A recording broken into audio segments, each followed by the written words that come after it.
This episode is a bit of a curveball. Instead of telling you how to start a business so that you can quit your 9 to 5, I'm going to tell you why to stay in your 9 to 5 so you can start a business.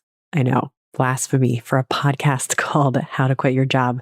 But if you're financially cautious, risk averse, and secretly worried about what starting a business could mean for your family's financial stability, this episode is a must listen. I'm going to show you how to build without taking on unnecessary financial risk and how to start taking action in a way that actually feels safe and strategic.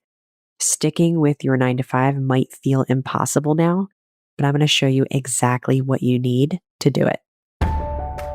Welcome to How to Quit Your Job, the podcast for moms ready to ditch the 9 to 5 and build a life and business they love. I'm your host, Jenna Reichel. Let's go. Hi, mom friends. You're listening to episode 91 of the How to Quit Your Job podcast. And today I want to throw you off a little bit. Instead of talking about how to start a business so you can leave your 9 to 5, I want to talk about why you might actually want to stay in your 9 to 5 so that you can finally start a business. And I know that's not what you expected me to say. And I know that's not what you want to hear. But if you're someone who considers yourself financially cautious and risk averse, I'm going to talk about why staying at your 9 to 5 is best for you and your business. So all my risk averse moms, just like me, this episode is for you. This episode is for you to create safety in a process that feels so incredibly risky. I think one of the biggest myths in entrepreneurship is that it's only for the bold people, the ones who are willing to bet the farm. And a lot of you don't identify that way. You're responsible, you're strategic, you care deeply about protecting your family's financial stability. And I love that, partly because that's exactly how I operate. But somewhere along the way, we've made that personality trait mean that entrepreneurship isn't right for us, or that we need to wait until we are ready to take on big risks in order to follow our dreams. And I just don't believe either of those things are true. When we think starting a business is too risky, it's usually because we're thinking about the process all wrong. We think the only way to do it is to quit, invest a ton of money up front, and hope it works. But I want you to know that you can go all in mentally and physically without needing to go all in financially. You can build slowly and you can mitigate risks. You can maintain your paycheck while you develop the asset that will eventually replace it. You can maintain your paycheck while you develop the asset that will absolutely replace it one day. Your risk aversion is not the problem. It just needs to influence the strategy. And for so many of you, staying in your job a little longer than you might actually want may be the safest, smartest, and most powerful way to build something sustainable. You do not need to become a different personality to start a business. You just need a strategy that fits your personality. Okay. Staying at our 9 to 5 job, it doesn't have to be seen as a weakness. And in this episode, I'm going to explain exactly why it's one of the wisest parts of the strategy and exactly how the moms I work with are able to do both, even though they come to me feeling like they have zero time or energy for life at all. Now, I want to be really clear. I'm not changing my stance. The 9 to 5 was not designed for moms. School ends at 3. The workday ends at 5. The math does not add up for a household with 2 parents that are working 9 to 5 jobs. And yes, in a lot of ways, the 9 to 5 can feel insufferable. You probably feel undervalued, underappreciated, absolutely annoyed, and probably like you could do your job with your eyes closed at this point. And starting a business with financial stability is just the safety you might need to actually start taking action. So then the big question becomes, our job drains the life out of us. It's soul sucking. I'm underappreciated. And it's a huge chunk of my physical time. How could I possibly also start a business while staying in these conditions? And I have answers for you. One is a reframe that will change everything. And the other is about how to build more capacity in your life right now so that you can do both. And not even just so you can do both in terms of your career. When you build capacity, you also have more time and energy for your marriage, for your kids, for yourself. Increasing capacity will be a skill that you practice for your business, but it will sneak into all areas of your life in really amazing ways. So, first, let's talk about the reframe. If we're going to use risk aversion strategically and keep that steady paycheck while you lay the foundations of your business asset, we need a different way to see your job. Most moms I talk to come to me saying some version of, I want to start a business so I can leave my job. It's not flexible enough. I'm undervalued. I feel like I don't have purpose. I'm not fulfilled. And I ultimately celebrate and support this. Or I wouldn't have a podcast called How to Quit Your Job. But after I get curious and ask a few questions about finances and risk aversion, the next thing I usually say to these moms is, let's figure out first how you can feel better day to day at your job so you have energy to work on the business while maintaining your steady paycheck. Your job is your ATM. Your 9 to 5 is not your enemy. I know you don't want to hear that, but here's why this is so important. When you decide that your job is the enemy, it drains you even more. When you expect your 9 to 5 to fulfill you, to validate you, to appreciate you, to inspire you, you're constantly disappointed. And that disappointment turns into resentment, and that resentment turns into exhaustion. And you end up giving all of your emotional autonomy over to your job. Your job then has so much more power over you. We have to take that power back. So instead, let's decide that our 9 to 5 is just our ATM. We release all those other expectations that haven't come to fruition over the last decade or more. And we can just feel really good about the one promise that our job is good at keeping: money showing up into our account regularly. Its job is to deposit money into your account on a regular basis. Money shows up, benefits are more affordable, you can stay with your in-network providers, that financial stability box is checked. That is the job of your job. It is not responsible for fulfilling you. It is not responsible for making you feel valued. It is not responsible for inspiring you. Now, don't get me wrong. You deserve to feel valued and appreciated. You deserve to have a job that fulfills you and inspires you. 100%. I believe that.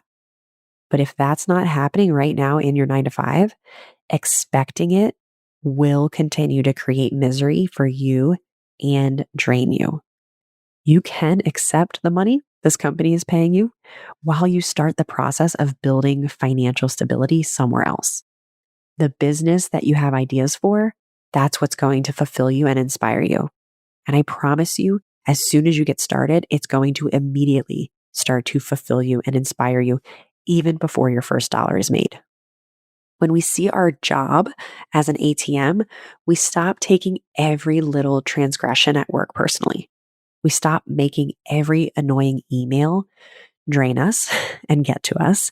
We stop spiraling about whether this is what we're meant to be doing and making comments from our boss or coworkers mean something about our worth. Things at work become transactional. You put in some time, a little bit of effort, and you get money in return.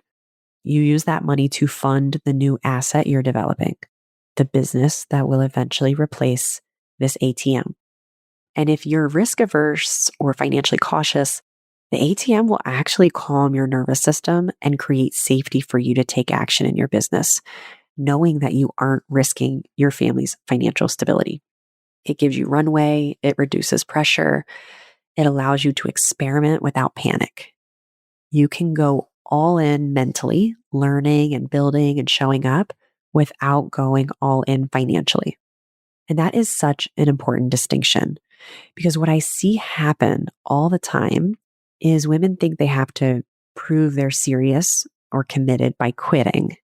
They think they have to quit to have the time to actually work on the business. But you can be serious and committed without so much financial risk. And you absolutely can start and build a business while you still have a 9 to 5 and a family and all the other responsibilities. I've seen it too many times for that not to be true.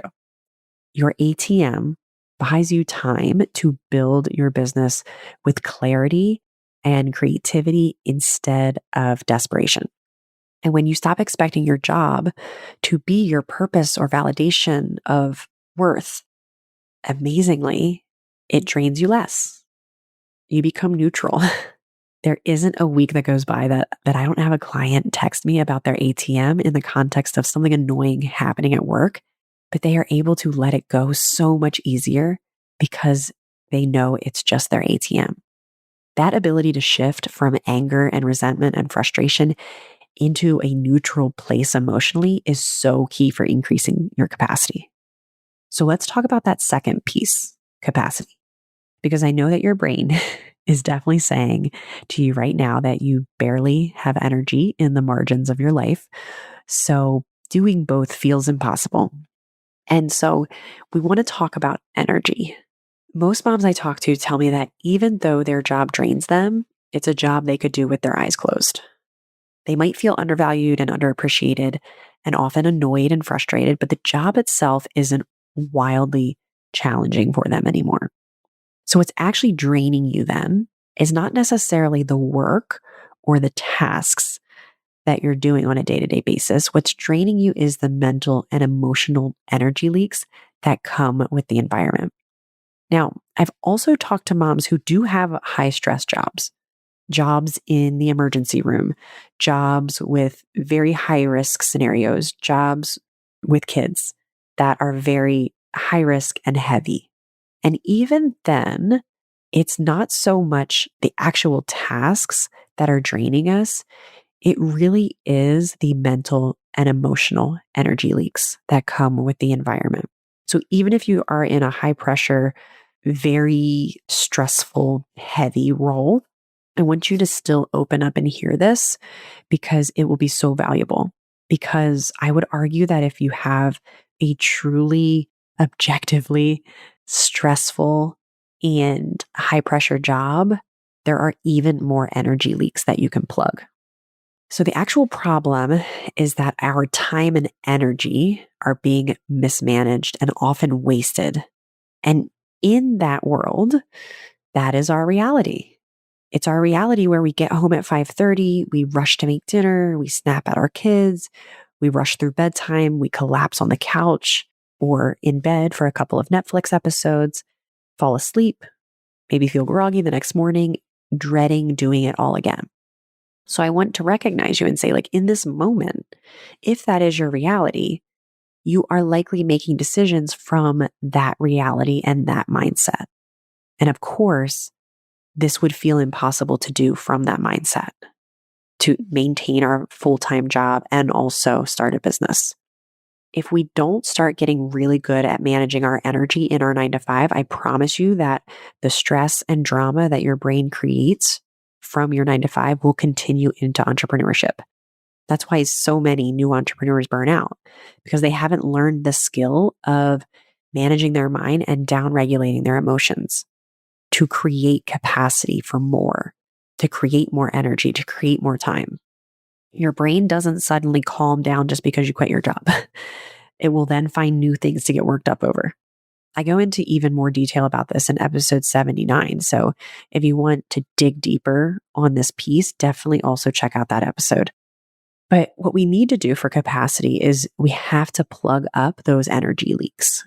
Okay. If you don't really know what I mean by our job creating energy leaks, one of my favorite examples of this is one we have all either experienced ourselves or we can imagine. So let's say you're at a dinner party, or maybe you're even just having a conversation with your partner or best friend.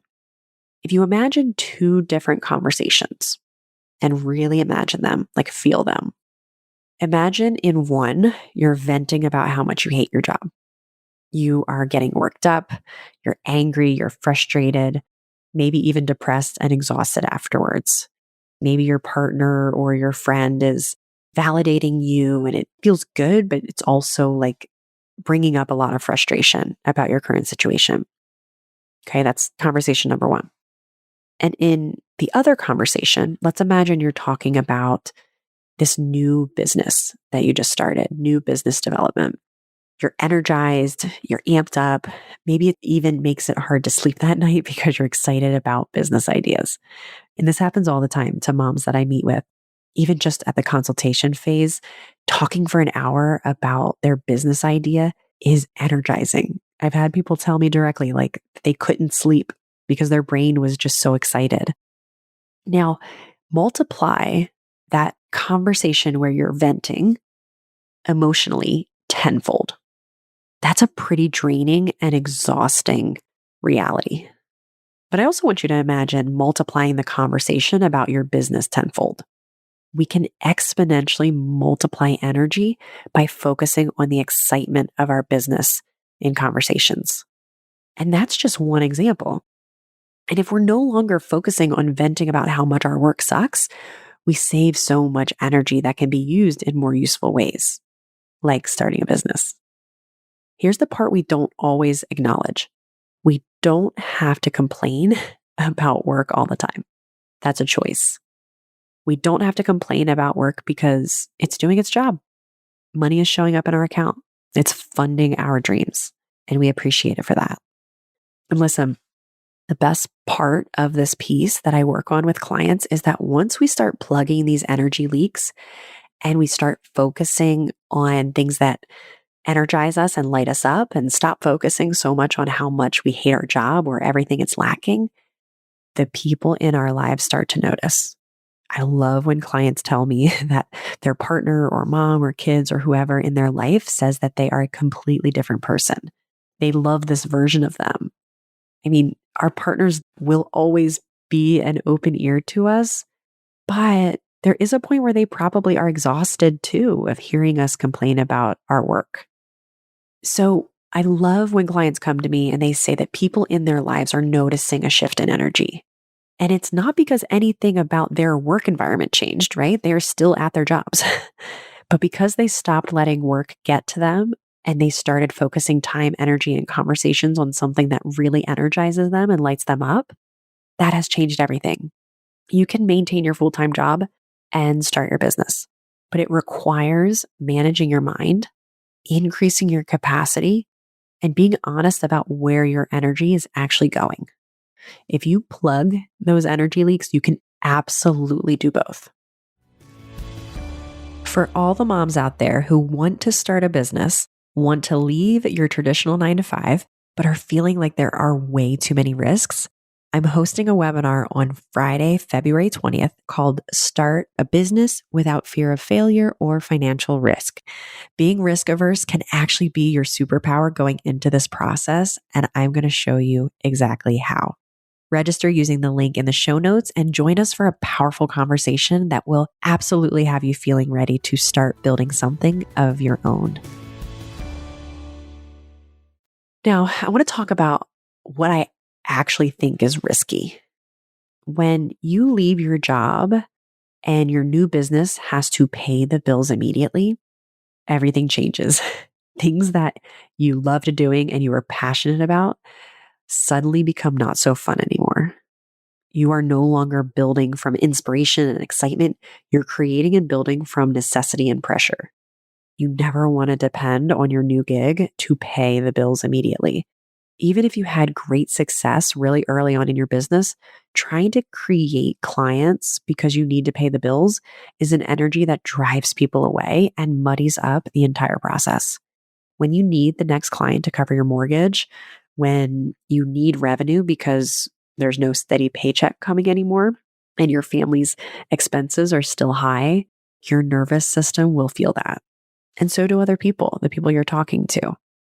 Creating a business without financial pressure is the best mental space. Can you do it without that cushion or safety? Yes. People do it. That's how I did it. And I'll be honest, in going that route, I really wish I would have had the tools that I teach now to increase capacity to do both for longer early on. My husband and I saved up 6 months of my salary so that I gave myself a 6-month runway to start creating revenue. We were very intentional about building that safety net. And that runway absolutely mattered for me because it allowed me to experience, build and learn, test things without panic or ideally without panic. But let's be honest, I'm risk averse. And so I had to do a lot of mind management to get to a place where I wasn't panicking about money and finances in every single conversation and in every single decision I was making. Now, in a perfect world, your new business would just immediately become your ATM. And sometimes that does happen. I've had clients, especially those who start consulting in the industry of whatever company they were in. I've had clients who leave the corporate structure with a client lined up because they already have credibility. They have such a strong network. They replace their income or at least meet their financial goals with one or two clients pretty easily. Honestly, I've had clients who were like, it just felt easy for them to do that. But you do not want to bank on that. Okay. You don't want to go into entrepreneurship with the weight of covering bills and expenses sitting on this brand new idea. Because when you're building under pressure, your brain gets so much louder. I want you to think about it like this. Your job, your 9 to 5, is not only protecting your income, it's protecting your creativity. All that being said, I do want to make a quick caveat. There is a situation, of course, where under no circumstances do I recommend staying at your job or doing the thought work to reframe it as your ATM. And that's when there are cases where your well being is at risk or drastically deteriorating. Now, I'm in the business of empowering people.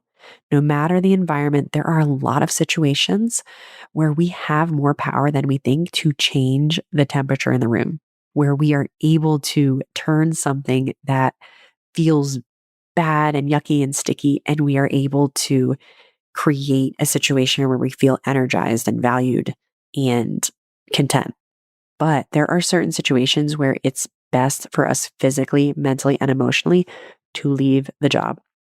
So if you're in that bucket, we can still do it in a way that creates safety, whether that's saving money, like I talked about before in my scenario, creating a new ATM altogether that isn't in an abusive environment or toxic environment, or doing a ton of thought work to start your business and create revenue from a place of abundance instead of scarcity, where everything that you do, you are making sure that you're checking your energy and checking yourself to make sure that you're staying in give energy versus get energy. And if you're intrigued by that concept of staying in give energy instead of get energy, I did a whole episode on the concept, episode 76, Attract Clients Naturally, the mindset shift that changes everything. Definitely check that one out if you want to dig a little bit deeper into that concept. But all of these things are doable. So there's never going to be an obstacle that we can't overcome. But I also want to honor the risk averse personality in some of you and really let you know that there are paths and strategies that can honor your risk aversion. So here's what I want you to take away from all of this. You do not have to burn down the financial stability that you've created in order to start a business. The only thing you need to be able to do both is capacity for it. And increasing capacity is a skill. It includes thinking about your job differently so it doesn't take so much energy. It involves knowing exactly where your energy is leaving on a day-to-day basis and getting better at conserving that energy by doing the mind management work that needs to be done for you to feel energized on a regular basis. If you're risk averse, that's not a weakness. It just means your strategy needs to match who you are right now in this moment. Will entrepreneurship change you and probably have you see and feel risk differently? Absolutely. But for now, you can stay in your job. You can see it as your ATM. You can plug the energy leaks. You can manage your mind. You can build slowly, create a runway, and truly mitigate some of the risks that has been holding you back. For many of you, that's the smartest way to do it. And you can do it. And if this episode resonated, if you are one of my risk averse mamas out there, if you've been feeling stuck, like you can't take action until you're ready to take on risk, but you are risk averse and have a lot of fear around financial stability, I'm going to be hosting a webinar, a live webinar on Friday, February 20th. Start a business without fear of failure or financial risk. We're going to go deeper into exactly what this looks like. So deeper into some of these concepts from this episode, how to protect that steady paycheck while you build, how to increase your capacity so it doesn't feel impossible to do both, and how to create real certainty without putting your family's financial stability on the line. I know that it feels risky to start a business because we don't know if it's going to pan out. And there are elements of certainty that we can create in the process for ourselves. Will there always be a little bit of uncertainty? Yes, in everything in life, but there's actually little nuggets of certainty that we are not taking into consideration that we can actually build into the process. I'm really excited to talk about creating certainty. And I've actually talked about it before on this podcast. So if you want a sneak peek into that, there's episode 67 for that. All of these episodes that I've referenced are going to be linked in the show notes. So you can go to jenna.coach/91 and build yourself a little queue for these next episodes that you want to dig into. If you are risk averse and also want to be living a bigger and bolder life, please register and come to that training on February 20th. It will change everything about the way that you're approaching this work and thinking about this work in a way that feels motivating. You can register by going to mom.jenna.coach/risk, or just go to the show notes, jenna.coach/91, and everything you need to know and the link to register will be in there. It's going to be a mind-blowing conversation. And we're going to shift everyone in the room from scarcity to abundance in 1 hour. If you are risk averse, you are also probably more regularly operating from a scarcity mindset. So I'm going to show you exactly how we can move into the abundance so that we can be making decisions from what we want, not from fear. Okay. I want to move everyone from playing not to lose to playing to win. I think so many of us are operating from how do I make decisions to play not to lose? And we just want to be going for the win 100%. Until then, be sure to follow the podcast. You can keep getting these tidbits of coaching in your ear each week, which is so powerful in building and maintaining momentum. Let these episodes inspire you to move forward and take action and grow into this bigger, bolder life of entrepreneurship. I'm here to support you along the way. Okay, I'll see you next week.